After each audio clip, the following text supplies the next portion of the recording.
하나님의 말씀은 구약성경 예레미야 52장 17절로 19절입니다. 구약성경 1141년입니다. 구약성경 1141페이지 예레미야서 52장 17절로 19절에 있는 말씀입니다. 구약성경 1141쪽에 있는 말씀입니다.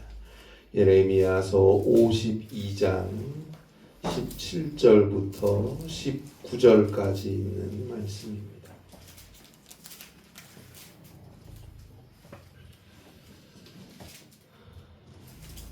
구약성경 1141페이지입니다.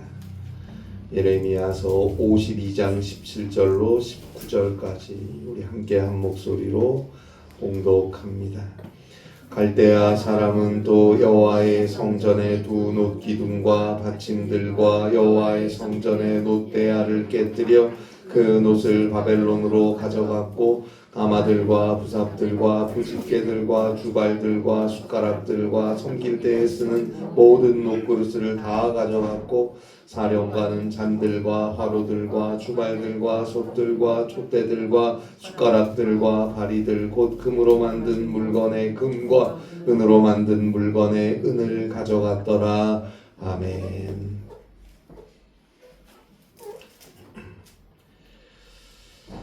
20세기 미국의 그레이스 커뮤니티 교회에서 사역하셨던 존 메가더 목사님이 쓴 이것이 제자됨의 증거라는 책에 보면 18세기 인디언 원주민들에게 그리스도의 복음을 전하며 헌신했었던 조나단 에드워즈 목사님의 그 선교사님의 고백을 소개하고 있습니다.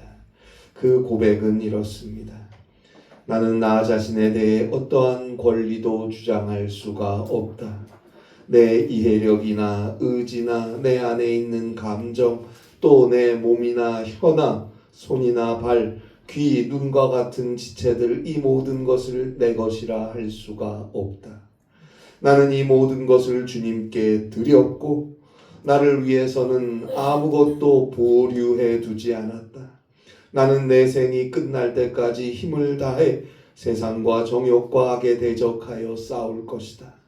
복음을 고백하거나 전하는데 어떤 위험이나 어려움이 닥친다고 해도 나는 복음에 대한 믿음을 고수하겠다. 이것을 사람들이 전적인 헌신으로 보아서 나를 주님께 속한 자로 받아들여 주기를 위해서 기도한다. 이제부터 나는 나 자신을 내 것으로 알고 행하지 않는다. 만일 내 능력을 하나님의 영광을 위하는 일이 아닌 데서 사용하거나 전심전력을 기울여 그분을 영화롭게 하지 않으면 나 자신을 위해 일하는 것이 될 것이다. 나는 전적으로 그분의 것이 되어야 한다. 나는 전적으로 그분의 것이 되어야 한다. 우리는 어떻습니까? 우리 자신이 전적으로 그분의 것이 되어야 한다고 생각하고 계십니까? 여전히 아직도 우리가 우리 자신에 대해서 어떤 권리를 주장할 수 있다고 생각하십니까? 그리스도인은 그리스도의 것이 된 자입니다. 그리스도의 것이 된 자라는 것은 이제부터는 나의 모든 권리는 포기하고 오직 하나님의 권리, 하나님의 영광만을 위하여 사는 자라는 뜻입니다. 우리에게 있는 모든 것은 다 하나님께서 주신 것이니까요. 물질, 만남, 가정, 자녀, 모든 것들, 생명까지도 다 하나님께서 우리에게 주신 것이기 때문에 사실 그것들은 내 것이 아니에요. 우리의 것이 아니에요. 하나님의 것입니다. 따라서 오직 하나님만 의지하고 하나님만 바라보며 모든 일에 하나님의 뜻을 이루기 위해 하나님의 영광을 위해 늘 먼저 기도하고 주의 말씀에 귀 기울이며 믿음으로 사는 것입니다. 우리의 삶 속에 주어지는 하루하루 일과 사건과 사람들을 하고 대하고 만날 때마다 우리는 우리 자신으로가 아니라 그리스도인으로서 대하고 그리스도인으로서 일하며 살아야 합니다. 나를 우리를 위해서가 아니고 하나님을 위해서 예수님을 위해서 살아가야 합니다. 내 이름이 중요한 게 아니고 우리의 이름이 중요한 게 아니고 하나님이 그리스도가 중요한 것입니다.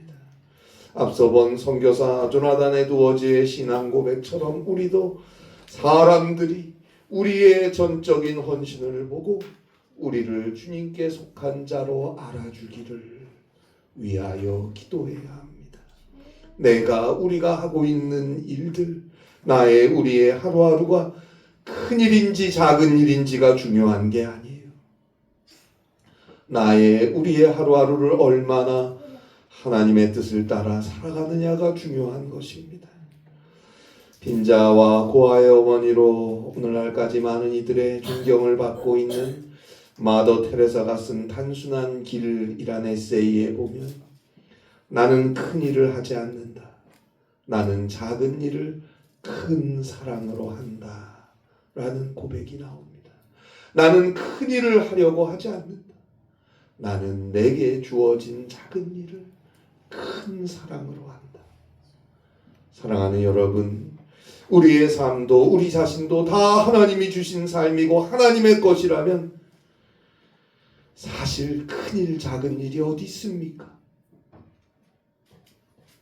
우리가 볼 때나 큰일 작은 일이 있고 인간의 눈으로 이 교만하고 어리석은 인간의 눈으로 볼 때나 소중하고 안 소중한 삶이 있는 거지, 하나님이 주신 삶이고 하나님이 주신 인생이라고 생각한다면, 그것을 믿는다면 소중하고 안 소중한 삶이 어디 있어요? 큰일 작은 일이 어디 있어요? 다 소중하고 모든 것이 가치 있는 일이고 귀한 삶인 거예요. 주님이 주신 삶이라면 말입니다. 그렇다면 주어진 일에 하루하루마다 신실한 믿음과 사랑으로 살아가야 하는 거 아닙니까? 그 삶을 통해서 하나님의 뜻이 이루어진다고 생각한다면 어떻게 살아야겠어요? 우리가 가는 길 가운데 하나님의 은혜가 함께 한다고 생각한다면 그래도 한숨 쉬고 절망하며 살 것입니까? 감사함으로 믿음으로 기도하며 살아가야 합니다. 오늘 성경은 예레미야의 마지막 장입니다.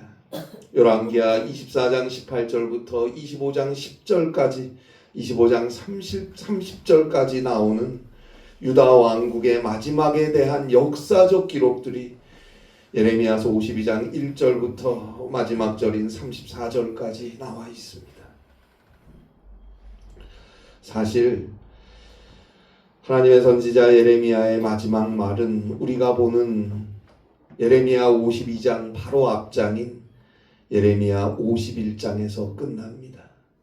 예레미야 51장 64절을 보면 그 마지막에 이런 말이 나와요. 예레미야의 말이 이에 끝나니라. 예레미야의 말이 이에 끝나니라. 그렇다면 오늘 우리가 보는 예레미야 52장에 나오는 유다 왕국의 최후에 대한 역사적 기록들은 무엇을 의미하는 걸까요? 굳이 왜 52장이 여기 들어가야 할까요? 예레미야는 눈물의 선지자입니다.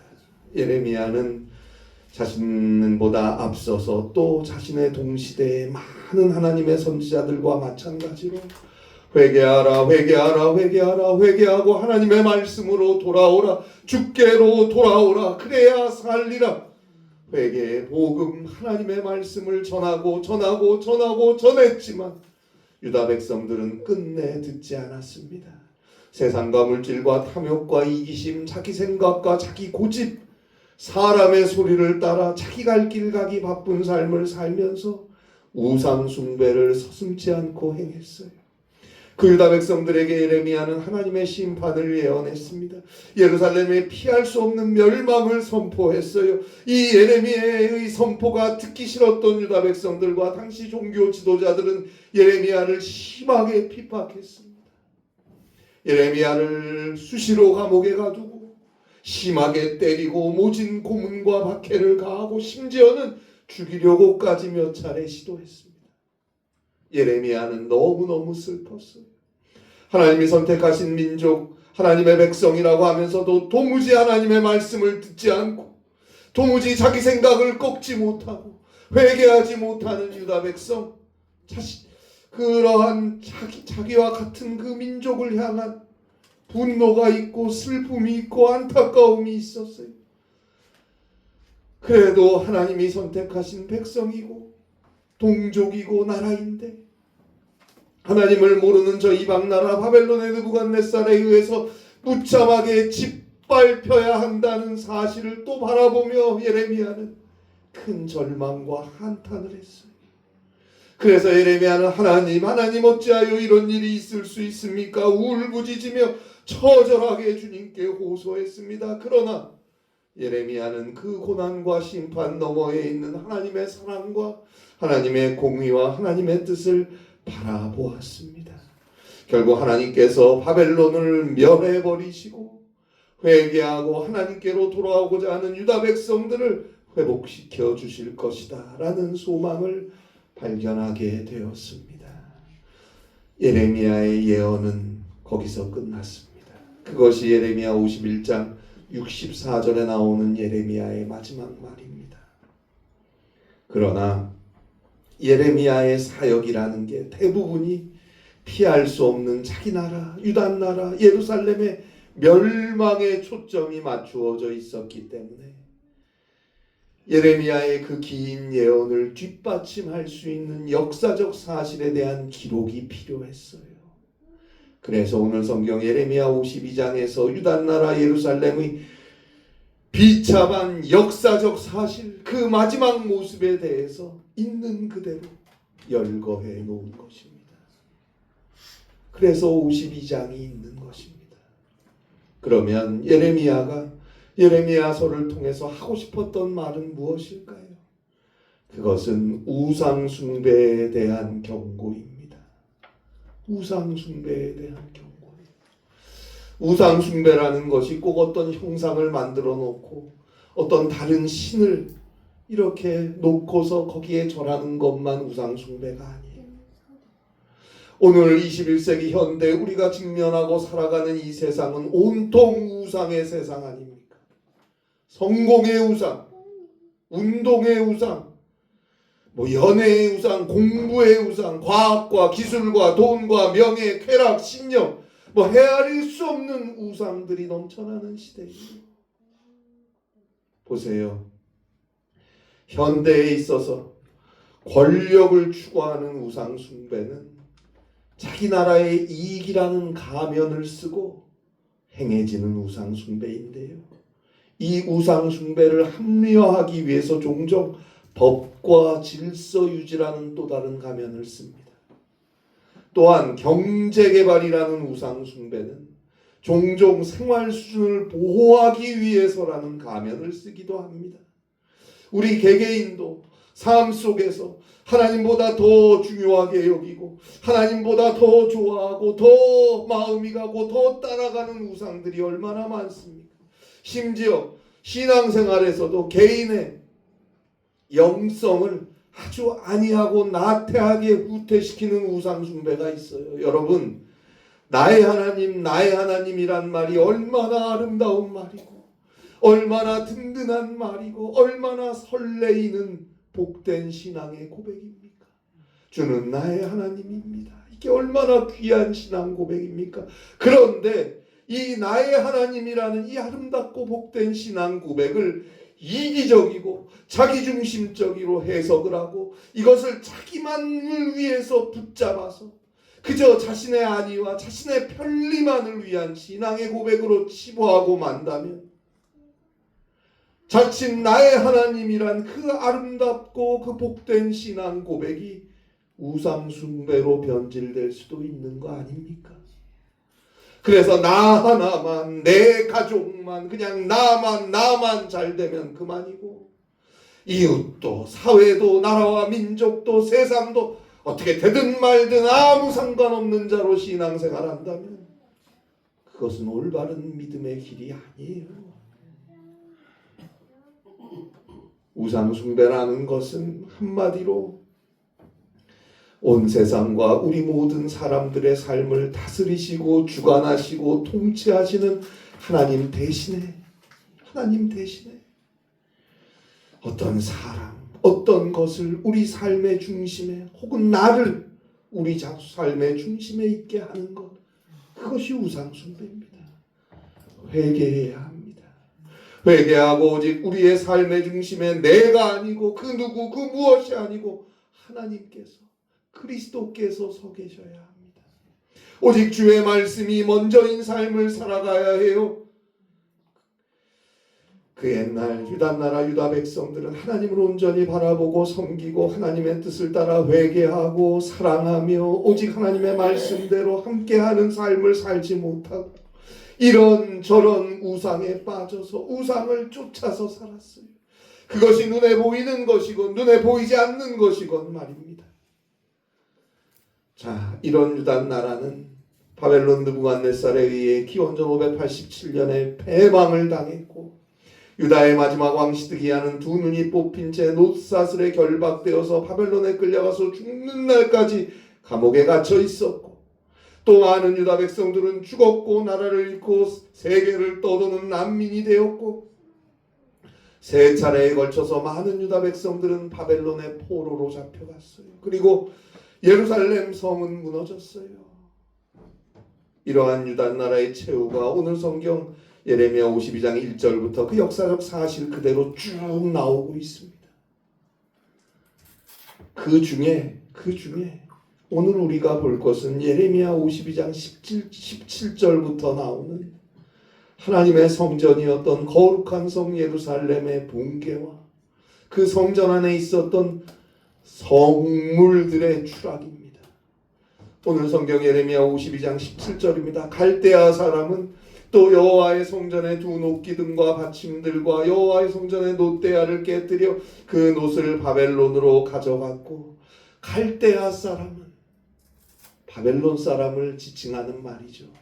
이 바벨론 사람들이 쳐들어와 가지고 그들이 여호와의 성전 예루살렘 성전의 두 개의 놋기둥을 부셔서 가져갔어요.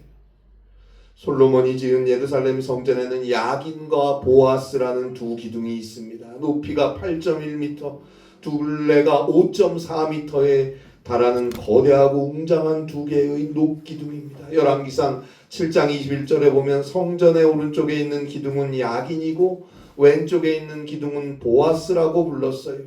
오늘 성경 예레미야 52장 17절에 나오는 여호와의 성전의 두 놋기둥은 바로 이것입니다. 야긴과 보아스를 말하는 거예요. 성전 오른쪽 기둥이었던 야긴은 하나님이 세우신다라는 뜻입니다. 그리고 왼쪽 기둥이었던 보아스는 하나님에게 능력이 있다라는 뜻이에요. 이 야긴과 보아스라는 이 두 기둥의 이름에서 알 수 있듯이 이 두 기둥은 솔로몬이 세운 예루살렘 성전의 위엄과 영광을 나타내는 위대한 건축물이었어요. 그런데 오늘 성경 예레미야서 52장 17절에 보듯이 그 놋기둥을 부숴서 깨뜨려서 바벨론으로 가져가 버렸습니다. 그리고 17절부터 보면 성전의 놋대야, 18절에 보면 가마들, 부삽들, 부집게들, 주발들, 숟가락들, 19절에도 잔들과 화로들과 주발들과 솥들과 촛대들과 숟가락들과 바리들, 그 중에 금으로 된 것에서는 금을 빼가고 은으로 된 것에서는 은을 빼가고 이 모든 것들은 어디에 쓰는 거예요? 18절에 나오잖아요. 18절 제일 마지막에 보면 섬길 때 쓰는 모든 놋그릇들을 가져간다. 섬길 때 쓰는 그릇들이고 섬기기 위해 쓰임받는 물건들이에요. 섬길 때 쓴다는 게 뭐예요? 하나님 앞에 제사할 때 쓰는 물건이라는 뜻이에요. 성물이라는 뜻이에요. 거룩한 물건이란 말이 주님 앞에 제사를 드릴 때 사용하는 물건들입니다. 그런데 이것들을 전부 바벨론으로 가져가서 이 바벨론 군대는 하나님께 예배해야 하는 거룩한 성 예루살렘을 무너뜨렸고 그 성전의 기물들을 한낱 놋덩어리로 바꾸어서 모조리 약탈해 갔어요. 아주 처참한 광경이 아닐 수 없어요. 예루살렘 성전의 기물들과 그 성전의 두 기둥은 하나님을 향한 유다 백성의 신앙 고백을 상징하는 거예요. 그런데 하나님을 떠올리고 하나님께 예배하고 하나님을 섬기는 데 사용되어야 하는 그 거룩한 성전과 그 성전의 기물들이 바벨론 군대의 손에 의해서 그저 놋덩어리가 되어서 사람을 죽이는 무기로 바뀌고 다른 이방 신전에서 우상 숭배하는 데 사용되는 물건으로 전락해버리는 거예요.